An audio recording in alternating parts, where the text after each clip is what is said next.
So my part was the methodology, and we evaluated the effectiveness of the Volunteers of America Addiction Treatment Program. What was conducted using data from the 2014 VOA admission report. So it's a run group, host, test only design. To evaluate the program, recidivism of reincarnation was the variable used to measure the successful treatment episode at this type of program. So the sample and the data collection, the sample was 100 individuals that we used from the 2014 report that the VOA had offered access to us. The individuals are identified by the SBI numbers and the demographics such as race and age, and all participants are males within this program. So it's secondary data using an existing database. This is secure managed database that the VOA gave us access to. And the New Jersey Department of Corrections breaks down recidivism by rearrest, reconviction, and reincarceration.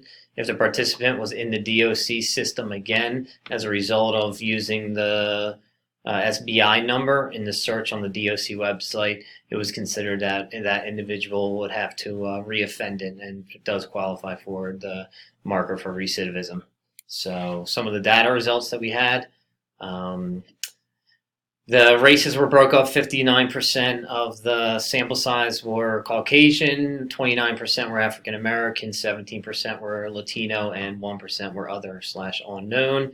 Age range from 24 to 67 years old with a mean of 39.5 years old.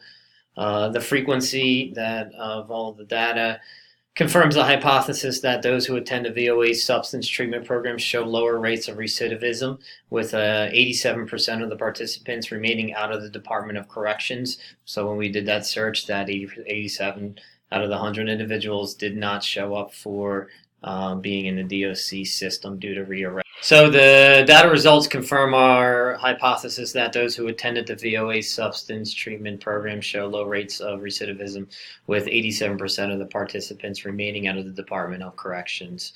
Of the participants, there was only a 13% recidivism rate, and I also ran cross tabulations between race and recidivism to see if there was any correlation between them, and it came out that African Americans show a higher rate of recidivism at 53.8% compared to other races, where whites only had a 23.1%, and Latinos also had a 23.1% recidivism rate.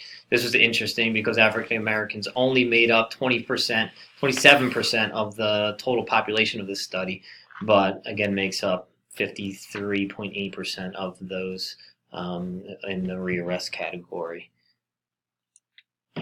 So the last analysis that I ran with the data was a Pearson chi-square test on the association between race and recidivism, which was found not to be statistically significant and had a p-value of 0.1032. This could be due to the lack of variance in the study and due to the small sample size within the study.